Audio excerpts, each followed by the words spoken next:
Hello, it's Anna Hill here with the Farming Today podcast. Dairy farmers in Scotland fear changes to skilled worker visas could put their businesses at risk. And when I go to the UK market, I get no applications, or the applications I do get just aren't at the right skill level. So my fear is that it's a one out, no one in scenario. We'll hear more about that in a moment. Fortunes made on the back of a sheep once built churches and country houses, but the recent history of wool has been one of decline.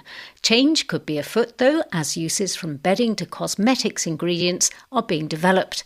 This year, the British Wool Marketing Board, which sells to customers all over the world on behalf of farmers, is celebrating its 75th anniversary. And the organisation believes that the very modern concern over plastic pollution could reinvigorate the wool industry. Sarah Falkingham reports.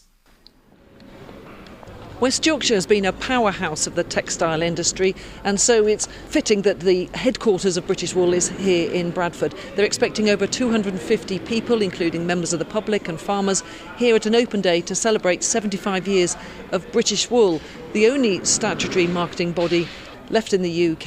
It acts like a cooperative, selling for 30,000 sheep farmers around the country. I'm Andrew Hogley, I'm the Chief Executive at British Wool. Our Bradford depot, it's a 100,000 square foot warehouse, bigger than a football pitch. It can hold about 5 million kilos of wool. It's one of 8 grading depots we've got across the UK. We bring in wool from farmers at one end, we open the bags, we hand sort every single fleece, putting it into the appropriate grade and amalgamating it to provide the market with a quality product. Well, I've come next to the wool sorting table here with Carl, and you've got a dark brown fleece in front of you. What do you think this is? How do you grade this? So it's a black fleece, but it's fine. The length's very short, and the fleece tends to be quite small as well. So it'll go in a 291. And how long does it take you to identify all these different fleeces that come over? Usually about 3 seconds. Fast pace all day, so you're expected to do 6 ton of weight every day. I bet you've all got the softest hands in Bradford. Yeah, we do, yeah. all that lanolin. It's lanolin, yeah. Moisturises your hands nice and soft. Around half of UK wool goes into carpets. Bedding is a really important growth market, and that some goes into transport fabrics. If you're on the London Underground, you sat on British Wool. The Harris tweed fabric, that's the iconic British Wool fabric, but we're seeing more UK mills starting to do British Wool ranges as well. What are sales like at the moment? There was a huge downturn with COVID because you supply a lot of hotels. They weren't buying carpets from you. What's the situation like now? Pleased to say that supply and demand is now back in balance. The stockpiles that built up around the world following the pandemic have now worked their way through, and we're seeing significant price increases. Last auction prices were up 10% sale on sale. Increasingly optimistic that returns are going to get back towards covering the cost of shearing, which is the bare minimum they need to be for our members. My name is Patrick Grant. I am the founder of Community Clothing. I'm a clothing designer and better known as one of the judges on the Great British Sewing Bee. We've got a terrible problem in the world now with plastic, because this stuff, every time you wear it, every time you tread on that polyester rug or that polypropylene rug, you are sending fibres of plastic out into the air. Almost 35% of all ocean microplastics comes from fibres from textiles. So we've got to stop it. Wool will naturally biodegrade. Are any textile manufacturers, clothes manufacturers, changing their tune now and seeing wool as something they could use more? I think we are starting to see a real shift in the way we think about our clothes. The connection between clothes, the oil, the pollution from the dyes, the bad stuff. We're also starting to think very much more about the incredible mountain of waste synthetic clothing that is getting bigger and bigger and bigger all the time. I think small clothing designers, it has become much easier now for them to source great, particularly British wools. In my team at Community Clothing now, we have this beautiful range of British wools, which 2 or 3 years ago didn't exist. So it has become much easier for clothing designers to do it. Yes, there is a bit of a price premium, but there is so much of a enjoyment premium, comfort premium, longevity premium. Your price per wear will actually probably be smaller, significantly smaller in the long run. The designer and Great British Sewing Bee judge Patrick Grant, ending that report by Sarah Falkingham. Now, all week we're focusing on rural crime. In many urban communities, Neigh-bourhood Watch can help reduce crime, but doing the same across the countryside is much more challenging. Cumbria Police is working with local farmers and volunteers to try to make a similar system work. Helen Millican's been out with one of the force's rural crime team officers to see a local crime scene in the Eden Valley. What the wall's gone like. Moss has grown over, but we're missing our top stones. And then it presumably erodes the top layer of the wall then. This is not a conversation between two dry stone wallers. This is a conversation between farmer Anne-Louise Johnston and Rural Crime Unit Sergeant Amanda McCurdy. The issue here is not to do with the wall falling down. No, the issue is top stones, which are beautifully dressed, handcrafted stones, being stolen. Metres and metres of stones are going on a night. They're in areas that don't have much public footfall going past all vehicles, really. So it's very, very hard to catch these people. For you as a farmer, how difficult have you found it to make the police take notice of things that are happening on a fairly regular basis and have been happening historically as well? I think saying historically, we would report it, and in all fairness, not a lot would be done. Rural crime covers such a big area and it's very hard for them to police, which we understand and appreciate. But if we call things in and then we feel nothing's been done, that's where you get frustrated and then you stop reporting it. Certainly now with the Rural Crimes team, we feel that they're interested in us. And of course the outcome is that we actually got 30 or so of our top stones back, which was brilliant. The majority that we deal with, livestock theft, machinery theft, where you've got identifiable animals, items that you can easily match up to someone who's lost it. This one came down to our officers having already spoken to you. Yeah. So then when they went to do a search at a different property for a totally different crime series, they saw a load of top stones and remembered that they'd had this. But I think that proves the point. Communication has been key, I think, to the whole rural crime unit and working with us as local farmers, which it just wasn't there before. So it's definitely a proactive and a positive thing going forward. We've come up in the world from the Eden Valley into the North Pennines. We're on the border between Cumbria and Northumberland, safely stabled, Paddy the Irish sports horse and Bev Ridley, part of a new team of mounted rural crime volunteers.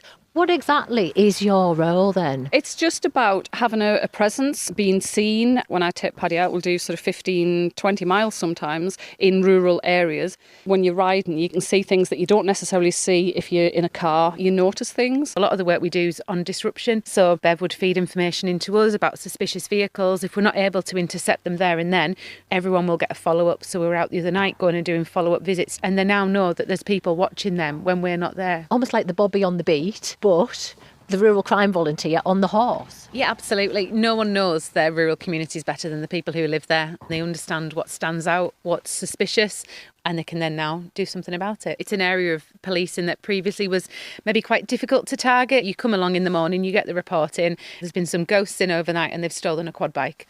You've got no CCTV, no one's seen anything. Everything that you want to be there to make your investigation easy just isn't there. So you have to think outside the box. There's very few days go by where I'm not speaking to a counterpart in Durham, Northumbria, Scotland to share information. It's all about working together, and instead of being blinkered and just looking at a very small little area, we're actually looking at the bigger picture and working together and pooling our resources as forces as well on this. That report from Helen Millican in Cumbria.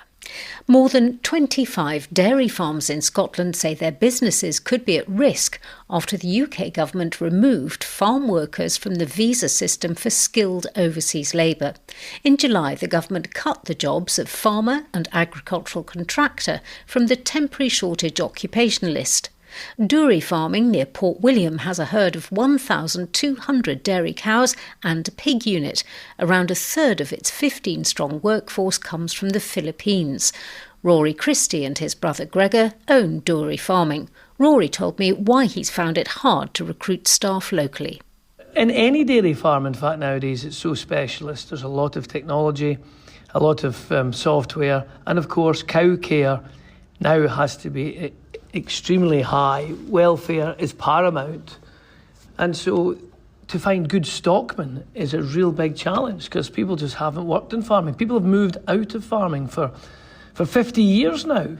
The skill base that used to be learned generationally just isn't there. That link was broken.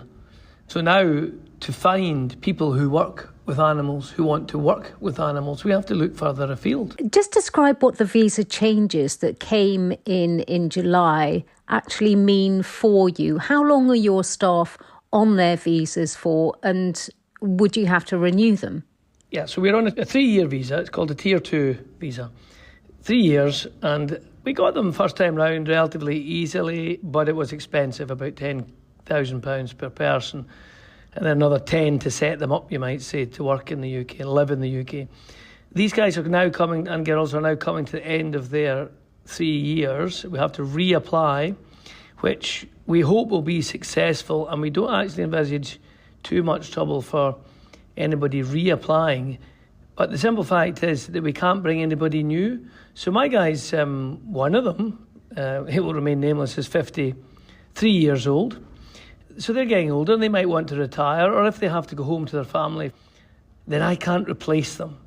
And when I go to the UK market, I get no applications, or the applications I do get just aren't at the right skill level. So my fear is that it's a one out, no one in scenario. You have looked, haven't you, across the UK for staff? Absolutely. We naturally went back to the local market, but the folks just aren't there. You know, when I went to school, I got on a double-decker bus with 3 to a seat. Now there's barely a single-decker bus filled. We have depopulated, and that has happened in every village where we live, and right across rural Scotland, and I dare say England as well. How many other farms are concerned, like you, about your regional industry and the future for it? I would say absolutely every farmer, certainly everybody in dairy, pigs, poultry, intensive livestock, but no doubt also in further afield in Scotland in fruit and horticulture. I do have good local people working for me, don't get me wrong. Half of my staff are local, and I have a wonderful young 19-year-old Northern Irish girl who came to our village, and she is a dairy technician, and she's a great example. Makes a lot of money for a young person. I realised that farming, people work too hard, or could be accused of working too hard. 60 or 70 hours a week is not unusual. So I said, so why compete? Let's do 5 on, 2 off, just like anybody else, and let's limit it to 40 or 48 hours a week. And so that's what we've tried to achieve. The kind of lifestyle we want to give people is a good life and a good workplace. I actually tried 4 on, 4 off, 40 hours for 40 grand, and I got no applications. What do you want the government to do about the visas? Put us back on the list. I recognise agriculture is short of skilled and unskilled labour. Waking up and smell the coffee. You've got food, cheap food in this country for a reason. We're very good at what we do. We're extremely efficient, and we are very, very lean. But you're going to take the tools away from us that help that food supply chain send food day after day for not very much money to all the major retailers. Rory Christie from Dury Farming in Dumfries and Galloway. The Home Office didn't respond to our request for a comment, but previously it has said it recognises the vital role that skilled workers play in supporting the UK's agricultural sector, and that the government is committed to reducing overall migration over time and ensuring that the immigration system works in line with domestic skills development. That's all from us. I'm Anna Hill. The producer was Sarah Swadling. Farming Today is a BBC Audio Bristol production.